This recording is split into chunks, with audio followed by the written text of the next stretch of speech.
Tonight's narrative is made possible by viewers like you and hover.com, an easy way to find and register a domain name. Use promo code REACH to get 10% off. Let's talk a little bit more about Twitter, because I'm having a bit of an existential crisis around this. Because everyone's joining this Twitter Blue thing. And if you join Twitter, I'm already a Twitter Blue member. I pay my $4 a month, which is a lot of money considering what they're just letting me do is edit some video and edit my tweets, but whatever. Now they wanted to charge me $8 to get this tick next to my name, which would be great. But I've got a challenge because people who have ticks next to their name show up more in the algorithm. And in fact, in the new Elongate version of Twitter, he's going to lean into that even more. So if you don't have one of those ticks next to your name, if you're not a Twitter Blue member, or you're not verified in other ways, you're going to be relegated to some junk feed, basically, like the spam inbox of your email. So it seems to me that it just is a bit of a no-brainer for someone who is working towards getting more attention. On the other hand, it just annoys me that I have to pay Elon Musk $4 a month to get attention on a platform that I've been using for a long time. And had he not spent $55 billion or whatever it was that he spent to buy this company, none of us would have to go through this at all. So it's like an extortion scheme is really what Elon Musk is doing there at Twitter. And it's frustrating because I'm not sure how to solve that. Any ideas? First off, a couple points. One, you're also paying the Saudis that $8, so that's fine. Paying them back because we already loaned the money from them. Yeah. If you pay your $8, that's where it's going. Yeah. They're investors, so they get to make some cash off. Holding up the Tesla price, that's a good thing. Well, someone has to. I guess they need the help. But I'm not as concerned about individuals. I'm concerned about with this verification thing. Think of the chaos that can cause. You can go and make an FBI tip line account with a blue check next to it. Have open DMs. Please give us crime tips. And they'll go warn the people that are being tipped off about. But what about somebody who's wants to do a fake suicide hotline with a blue check and convince people to hurt themselves? That's the chaos that this plan is really putting in. Biden had some interesting comments about Elon Musk. Did you hear yesterday in the press conference? I didn't. Yeah, he says he does believe actually that Elon Musk should be investigated. And he didn't use the word spy. He used some kind of interoperability with other nations, I think is the expression he used. Which is like, it's such a good term. I was like, well done. That's really well played. Sleepy McGrandpa Ice Cream he's a killer when he wants to drop a little comment. Let you know what's going on. Yeah. Have you ever heard a sitting president of the United States say that about one of the biggest moguls in a country? I don't think I've ever heard that. I never heard Harry Truman say, you know what, maybe Henry Ford should go hang out with his Nazi buddies. And never heard that, right? Jump in a lake. I don't remember him saying that. No, but here's a president who's willing to call out Elon Musk, one of the richest people in the world, if not the richest person in the world, and has no problem doing that in the middle of a press conference. That is presidential. That there is a leader. Now that you mention it, I think that we have a lot of television and these things are very quick. Yeah, I think it's been very rare, but I guarantee you Teddy Roosevelt said to reporters live, the Rockefellers can go fuck themselves. I'm sure he did. He had them. He like tell the melons to eat my ass. I'm sure he did. He was only in there one term. He was an extraordinary frank man. One real quick anecdote. Yeah. Do you know how press conferences went under Teddy Roosevelt? No, I didn't actually. He walked out the front door of the White House and he went on a morning jog in Rock Creek Park at a full sprint every morning. And as a reporter, if you wanted a quote from him, you had to go with him on his run and be able to keep your breath enough to be able to keep up with him, ask a question. If you could keep up with him, he'd answer your question.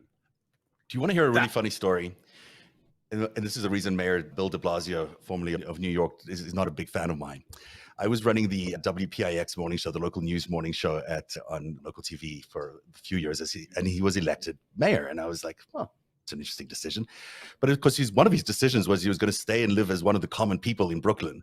And because he's an ordinary guy, he's not in it for the grift. He's just the Mr. Ordinary. I was like, well, that's great. We know where he is every morning. He's at his home. We can get to him. He's not led by the walls of what's the Gracie Mansion, right? Gracie Mansion, yeah. So the first snowstorm comes, and he decides to keep the schools open for some reason. Like first major, horrendous snowstorm in New York that it just doesn't make any sense to keep these things open because you just can clean up the streets so much quicker. And he doesn't make the right decision. He forces everyone to go to schools. No one wants to actually go to schools. It just creates a mess. So on that morning, I sent our reporter as a bit of an unusual thing to like, hey, why don't you just go to the mayor's house and get some quotes from him? Because it's ridiculous. So look at this mess out there. She was great. I got to say, amazing, top-notch reporter who literally, he was on his morning run and she chased him around the entire place just to get a comment. And she got a comment and we made lots of news. And it was accurate because he had to change his mind and apologize the next day. It was also the first big thing that he had to deal with, and he never recovered polling wise after that. But it just reminded me of what you were saying there about that people. We got in a lot of trouble with these press people who was like, "How can you do that?" I was like, "What do you mean? How can I do that?" That's what reporters do. We're meant to go and stand outside where we think you're going to be and ask you questions. It's not meant to be an organized event all the time when you tell us it's okay to come and ask you questions. We're meant to be knocking on your door. And if you're comporting yourself in such a manner that you don't need a 3-hour meeting to decide what you're going to say, that probably indicates that what you're saying is less of a lie, right? Yeah. Yeah. Yes. It's a more honest reaction, which in his case was pretty devastating for him because he didn't have an understanding of what it was like for everybody else who had to manage a life where they now had their kids at home for the day and or not at home or whatever the situation is, weren't getting their school lunches or work. You can't just do that on an immediate knee-jerk basis as he did that. But anyhow, we haven't spoken yet about the National Guard and Missouri. The brand newfangled National Guard. Yeah. Tell us more. What was that about? Amendment 5 was on the ballot on Tuesday, which would alter the Missouri Constitution and place the Missouri National Guard instead of under the Department of Public Safety. Created a new Department of the National Guard that's directly under the governor for the purposes not just of emergency and protection of life and limb, but to protect the constitutional rights of Missouri citizens, both under the U.S. and Missouri constitutions. Now, this is crazy because this is the only National Guard in America now that has given itself the mandate of protecting constitutional rights, but it is not articulated anywhere who makes the determination that a constitutional right has been violated. Normally, that is decided by courts of law. I've done the research. There's at least one state that has something that isn't present in, for example, Vermont or New Hampshire's constitution on the National Guard, which is like a bunch of other states. Is like, we have a National Guard. The governor was the commander-in-chief, run by the adjutant general, and in case there's destruction, alien invasion, or all the trees fall over at once, that's when we send them out. Yeah. Otherwise, we wouldn't. Texas has one that the National Guard can assist with process service, which was really interesting. And I thought, yes, southern states where they've had to call out the National Guard to enforce judicial orders, such as integration of schools. If you recall, when we wanted to start sending Black children to school with books and stuff, there were a whole bunch of people that didn't like it. Some of them were Ku Klux Klan who came armed. Others were law enforcement officers who came armed. How do you counter that? Well, they called out the National Guard. So the Texas Constitution says process service, but that process service means a judge has ordered something, possibly Supreme Court, possibly the state Supreme Court. And if you're going to mandate what that judge said, that needs the executive branch, and that'll be either the U.S. Marshals on the federal level, sometimes the sheriff on the local level, and in some places the National Guard in case there's a lot of violent resistance or potential for violent resistance. But there ain't no other state that I've found where the governor directs this military force to protect constitutional rights. Now, if it's that easy, that's fun, because we were talking about the 13th Amendment. That was getting broken at the Agape School and Circle of Hope Ranch and all that. So, hey, if we can liberate all the people that are enslaved, if we can dispatch the National Guard to shut down Agape School tomorrow morning, thanks, Mike. Get on it. That sounds great. I am wondering what the mechanism is to say that one has been triggered. There are a lot of constitutional amendments that are violated. Due process, if anyone intersects with the courts around here, you'll find that your 5th and 14th Amendment rights to due process have some issues. The police sometimes come in your house without a warrant. That's 4th Amendment.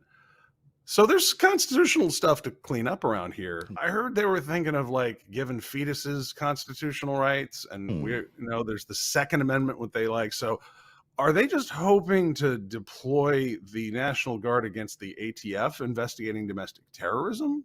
Gosh, what would be the purpose of that? It could be that's what they're trying to do. Who knows what they'll enforce with the National Guard? Could it go to the level of abortion? Could it go to the level of gay rights? If those are stripped by the Supreme Court, are you then going to have no protections for Civil gay Rights Act, people? equal protection under Yeah, the law. That's yeah, Amendment 14. yeah. So can they go and enforce those things? If you know it's illegal now to be gay or whatever it is they want to determine, they're going to be able to go and round up gay people? Is that what's going to happen? Hi there, it's Zev from Narrative. Have you ever had a great business idea but just didn't know where to start? Well, one of the first steps to building a new business is a domain name by Hover. That's because it's more important than ever to have an online presence, and your domain name by Hover is your first step in building your online brand. Hover.com makes it quick and easy to find the perfect domain name for your business with over 400 available extensions. And with their Connect feature, you can easily connect your Hover domain name to many popular website builders with just a few clicks. Plus, Hover offers free Who Is Privacy. That's free Who Is Privacy that protects your personal information from being released online. Don't let the complicated search, sign up, and connection process of other domain providers stop you from starting your online brand today. Hover makes it easy to get started, so what are you waiting for? Find your perfect domain name at hover.com/reach. Plus, Narrative Live viewers get 10% off right now if you use the promo code REACH, that's REACH, or go to hover.com/reach. That could be accomplished in the Missouri Constitution pretty easy. I know they just put the National Guard under some weird pseudo-constitutional mission, and everyone's like, okay. Then it won by like 64-38 or whatever. And you might say, hey, it's just Missouri. But the reality is that what they do is they test these in different markets, right? They test them in one assembly, and then if it works, they move them around to all the others soon afterwards. It's an issue. It shouldn't be glazed over at all. This is a very significant issue, and it sets up where if they were more successful as a party, it would be riskier. But it does seem like the MAGA train might be coming to a bit of a halt here. But on the other hand, and at a halt here, and I live here. It is not at a halt, eh? No, and some other things are going on there. Like there's a line item in the budget to purchase firearms outside of the traditional budgets. By the way, Steph, do you know who actually like provides the budget and runs the National Guard? Pentagon, I would think. The Pentagon. Yeah, that's right. Yeah. So this is the governors are the local grand poobahs, but they're usually going to respond to a national emergency that is being described to them by DHS and DOD. And so I'm wondering how the Joint Chiefs of Staff feel about the new constitutional mission of the Missouri National Guard, since they put up all... Because they could not fund it. They don't have to fund it, right? Well, generally, in the sense that, like, for example, a non-insane state like Vermont has a first-rate Air National Guard where it has a wing of F-35 stealth fighters, but those F-35s are multi-million dollars a piece. There's not a lot of line item budgets in the Missouri budget for the F-35A, which I think 65 million a piece plus. I forget. Wow. They're a lot. They're very handy too. But it is worrying that Missouri's still in the sort of grips of this kind of crazy town, as a lot of the country is. I'm so shocked that Schmidt got elected as the senator. It just boggles my mind. Yeah. Wait, but how much did he win? What was his electoral margin? I didn't catch the final amount. I mean, he probably got somewhere around 1.2, 1.3 million votes. He won by an over 10% margin. I guess matches the public polling on the thing, but we'll see. He's got a lot of facts from his last couple jobs that may trail him around. He may have to explain at some point why he was trying so hard to get a daily cargo flight from St. Louis to Beijing 10 years ago. We should actually bring that into the conversation here. The people who really got a message from the American people last night are Xi Jinping and Vladimir Putin. They absolutely heard very loudly and clearly that the American people are not really interested in what they're offering, and that they should take their corruption and shove it. Because the reality of it is they were counting on this being something much bigger and better, and that would have helped them a lot. It would have helped Vladimir Putin in his war against Ukraine. It would have given Xi maybe possibilities, exercise what he believes is his rights on Taiwan. But when you have a functioning democracy like America, where people actually get to state how they feel, you have a much greater moral authority than just a dictator sitting in Beijing. So sure, that's a very powerful country China has. And Xi can order up an attack on all sorts of places if he wants to, and so can Vladimir Putin. But when you don't have the support of the people, it's just not worth that much. When you're a country like America and you have the support of the people, they've clearly stated that they are reaffirmed their commitments to the founding fathers' vision of America, which is a democracy, then they're able to exert so much more power just because it comes from the people. If you're actually going to go to war, and they've studied this, people, like you look at the Ukraine versus Russia, the people of Ukraine want to keep democracy. They want to keep that as their primary system of rule. And they are doing an incredible job competing against a much bigger country with much bigger weapons. They're doing it because they really have the moral authority in that war. And the Russians do not. And that's why the Russian soldiers keep going in there and basically giving up every time they cross the border. And I think that is a critical message to the big democracy versus dictator conversation or war or whatever it is you want to call it that we've been having around the world for the last 4 years. The people are speaking. They've begun to understand what the issues are. And I think we'll see it again in 24. And there'll just be a growing understanding now that what has been happening in America has been a real attack on our system of rule, an international one, and it's unacceptable to the American people, and they're going to keep speaking their voice in this regard. Absolutely. And I think if there's any bright spot to the intensity of some of the awfulness in the last few years is you see that democracy is a full contact sport, and it's one that never ends. And the 2024 election started today, and we need to hit it hard today. We need to locate more talented candidates. We need to take the ones that performed well in this last round but who didn't get elected, and we need to get them the resources so they can get elected next time. Or we just keep punching holes in it. Whatever. The reason some of these foreign-funded, despotic-minded folks got as far as they did is because we assumed that our elites were going to just make it so that everything worked out. And they made it so it worked out for them. But this wouldn't have surprised Thomas Jefferson one whit, not Alexander Hamilton one whit. These guys were like, yeah, of course you have to keep your eye on the ball. There's always someone that wants to eat your sandwich. There's always somebody that wants you to work for them for free and wants you to not have rights to be heard in a tribunal, wants to push you around, that wants strong men with weapons or not to beat you up if you say otherwise. They want you to shut up if you're saying something uncomfortable. That's the beauty of the Bill of Rights. When you read the first 10 particularly, it was born from the real complaints that the colonists had about how the crown was treating them. It's like, you guys get representation. We're going to have a meeting on it. When are you having a meeting, dude? In 3 hours from now, halfway across Massachusetts. They would hold tribunals and public events in strange and distant places. That's in the Declaration of Independence. And you get rules for due process out of that. We had people beating up on us. It's like, we all forget about Amendment 3, that you can't have soldiers come quarter in your home. You can't have big, strong dudes from out of town come in, knock your door in, eat your breakfast cereal, and sleep in your kids' beds. Can't do it. Those were real things that happened to the colonists here, and they enshrined that system here because they're like, look, if you don't take care of your republic, these guys will be back. Somebody will find people who are hungry, who would love to work, have somebody rich do something for them, and they will do my bidding, and they will strip you of your rights. And the founders of this country knew the bad guys would be back. Thank you for reminding us of that and doing it so well. What a profound way to wrap up the show, because I think that it's ironic that the descendants of the people who overthrew the crown have forgotten a lot of the reasons they did that. I'm just going to leave it there. I can't beat that for a second. I won't even try. Eric, I'm so happy that we're at this point, because I feel like, for me personally, we've been climbing up a hill for a long period of time here, and we got over the top, and it looks pretty good from where I'm standing. I think the reality of it is, it would be nice to fix some of these anomalies in our system. It would be nice to get rid of a lot of the propaganda. It would be nice for us to be a little bit more concerned about the stuff that's coming in from the outside. I like the First Amendment, but on the other hand, I don't think every single nation needs to be able to have a 24-hour TV news channel pouring in propaganda into people's homes. Where I leave it tonight is take advantage of how much progress has been made. High five the people that helped, and take the night off.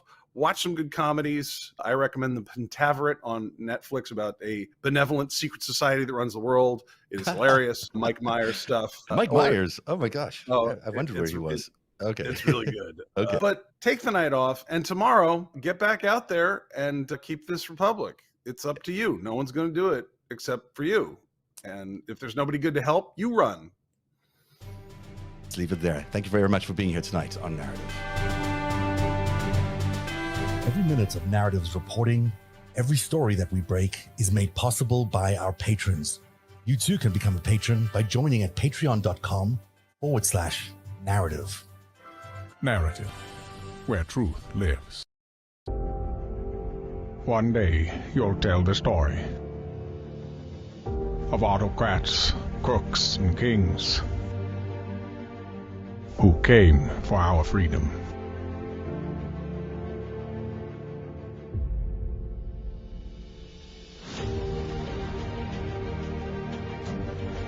A story of citizens who stood up to tyranny and won.